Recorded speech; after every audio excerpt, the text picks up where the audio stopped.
What is up, everybody? That car guy Eddie here, and today another softball video. I'm going to make this nice and quick, and this is an introductory video to people who want to play slow pitch adult softball. Now, first of all, disclaimer, I'm not a seasoned pro at slow pitch softball.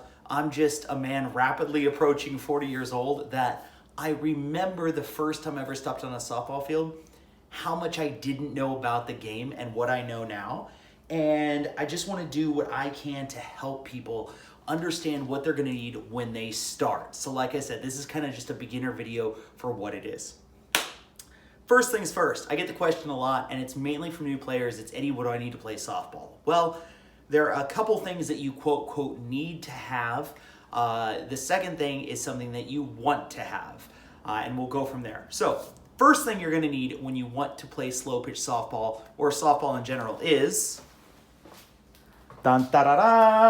you're going to want to get a glove. Now, I know that when you go glove shopping, you are going to be overwhelmed. In fact, you might be so overwhelmed that you end up buying a glove off of Amazon.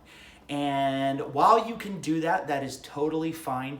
You don't need to spend a lot of money on a softball glove. You might have a glove laying around. You might know somebody that has an extra glove, or even that, if you join the league and you don't have a glove, many times people have a second or third glove laying around that they will let you borrow or let yourself use. The problem with it is that you don't want to show up to a softball game ready to play, or your first practice or whatever you have, and you don't have a glove, because if you don't have one, it can be bad. Expect to spend anywhere from, I don't know, $39.99 to $69.99 on your new glove. When you buy a glove, you know, basically what you're looking for is you're looking for something with a leather palm. A lot of the times it'll say right on the inside, it'll say leather or genuine leather, and you can feel it. You don't want something plasticky, you know.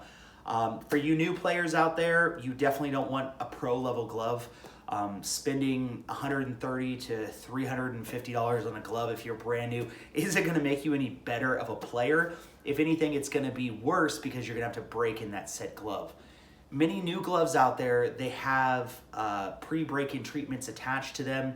In fact, some of them are even, they have like a nook right here in the palm that is cut out that helps with the break-in process. Yeah, you just don't need it, okay? Not your first year at least, because what if you start the sport and you realize that you hate it, right? You realize that you absolutely hate it. So like I said, get yourself a glove, make sure it's something leather. Now, when you buy gloves, there's all sorts of different gloves. And what I mean by that is that you'll see different webbings on the back of all the gloves.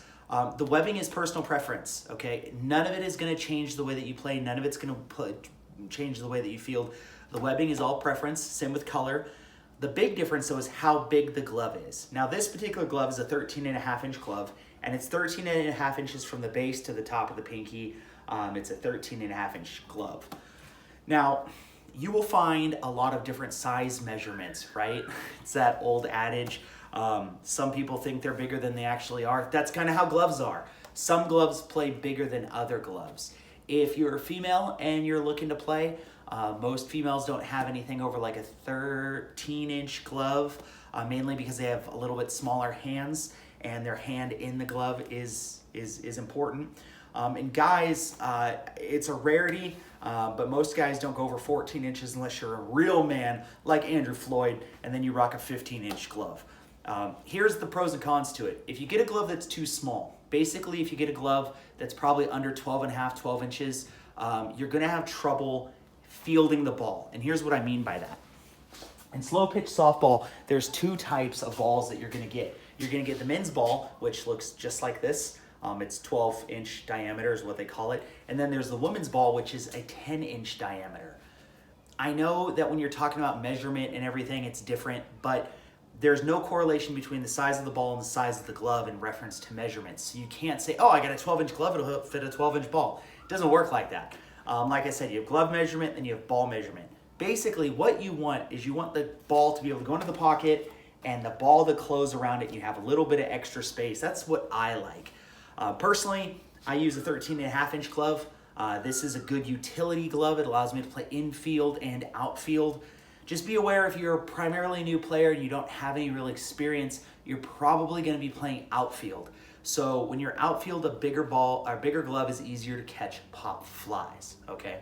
If you're an infielder, a smaller glove, not as easy to catch pop flies, but it plays faster, which means that when you catch the ball, you're not gonna have to dig so far into the glove to handle it. So there's your little bit of glove. You will need a glove. Like I said, that is super important. Is go get yourself a glove. If you do buy something on Amazon, I'm not gonna hate on you for it. Sometimes that's like the least intimidating ways to buy something on Amazon. Go a little big on the size of the glove. Buy it prime so you can always return it. Next. The next thing you're going to need is you're going to need cleats. Now, this depends on what kind of ground you play on. Traditionally, slow pitch softball is played on dirt infield. Sometimes it's turf, and I'll give you my pros and cons of both and what I use. I always buy a set of cleats. I go through a set of cleats, gosh, I don't know, once every couple of years I go through a set of cleats.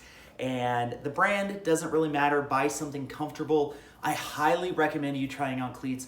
Go to Dick's, go to Big Five, try on different cleats. Different manufacturers wear differently. Just like your shoes, cleats are different. I choose a set of molded cleats. This is what a set of molded cleats looks like.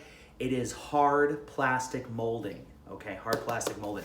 I like this because I can wear this in the outfield and I don't slip and fall. I could wear it on the infield, I don't slip and fall. As you can see, these beautiful white cleats, well, they were beautiful and white, weren't muddy, and they are very muddy now. So when you buy a pair of cleats, it's kind of personal preference.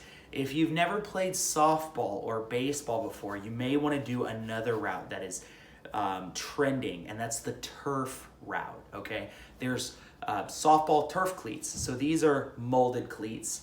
And when you play on turf, you're not supposed to use these. You're supposed to use something like this. And this is a turf cleat. This is one of my wife's turf cleats. You can see that the upper is very, very similar. It's really the lower that is different. These are a lot harder on the bottom, and these are a lot more flexy, like traditional running shoes. But what's nice about these is that they're just little nubs. That's probably the greatest thing. They're just little nubs on the bottom, and they give you a little bit of cleat action, but they also give you some forgiveness. A lot of people like these because they feel like they can run in them better. They feel like if they want to slip and slide a little bit, they can. Also, you'll be able to walk in these. When you walk from your car to the field, you won't have to change there. You can do that in these, but you damage them a lot faster. And it just, like I said, it just kind of depends what you're going for. It's all personal preference. I like the molded cleats, but the wife likes the turf cleats. Expect to spend about $30 to $80 on cleats, especially if you want a pair that's going to last you more than a season. So, what else are you going to need to play softball? You're going to need a good attitude. You know, slow pitch softball is a community-based sport. I know a lot of the times softball people could be like, oh, bro, it's all I got in my life is softball. All I have, I got to be the best. But softball is designed to be fun. Remember, it's a game. When you go, explain to people that, hey, this is my first time. I've never played softball before. Ask them the rules. Ask them the legalities of how their particular league works. And you're going to learn certain buzzwords. You're going to use, oh, this is a USA league, or this is an ASA, or this is a USSSA, or this is an NSA league. You're going to learn acronyms like that as you go through. One of the things that you probably won't need, and I don't suggest you buy right off the bat if you're brand new to softball, and that is a softball bat. A softball bat is very unique, and it's very, what's a good word for it? It's very much up to the hitter as far as what you like. And there are a ton of different softball bats out there, okay? You have one-piece bats. You have two-piece bats with a connection in the middle. You have a two-piece bat that's not as connecty as this three-piece bat. There's all sorts of different bats that you can get your hands on. But when you very first start, more than likely you're going to be on a team where people have other bats and they really don't care too much. Just ask them, hey, do you mind if I swing your bat? And a lot of the times people will help you and help find out what's good for your swing, because what's great for somebody may not be what's best for someone else.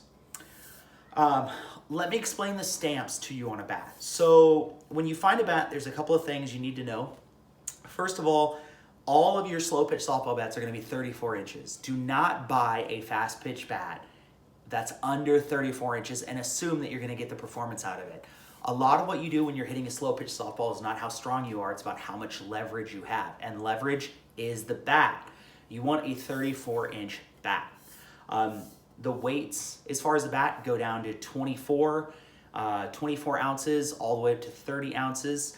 I am 6'1", 260 pounds. Most of my bats are pretty light. I swing like a 26 and maybe 26 and a half. But my wife, she swings 27. So like I said, it all just kind of depends on your individual swing, okay? That's why you gotta try bats. But what I wanna talk about are these right here. And these are gonna be your different associations that you have. So this first one on the top, this is typically called the thumbprint. This is your USSSA stamp. Now, I know what you guys are gonna say, Eddie, didn't that change? It did, it just changed to this stamp right here. And you'll actually see there's a lot of similarities between the two. Basically, it comes down to compression. For you new people, you really don't have to matter that much. But let me give you a little tip. It's only for USSSA sanctioned ball, like sanctioned tournament style ball, okay? Most of the time, if you're playing in an NSA league, like we are out here in Plumas Lake, you're gonna see the little NSA 2012 sticker. That means it's good, that's an association. And as long as you have that NSA stamp out here in Plumas Lake, you're gonna be just fine. But like I said, if you play in anything like a USSSA or anything like that, you are gonna want something with the thumbprint like that, okay? Now, I know not a lot of people play NSA or USSSA. You might play what's called ASA or USA softball. Just to alleviate some of the curiosities between the two, ASA softball was Amateur Softball Association and it became United Softball Association, or whatever the heck the U stands for. It doesn't matter. The stamps are all the same and they mean the same thing. This is what an ASA stamp looks like. So if you play in a league that says, hey, you're ASA, that's the stamp that you're looking for right there. ASA, USA stamp. That's the stamp. That's the new one. And if you find an older bat that is a ASA, it's going to look just like this.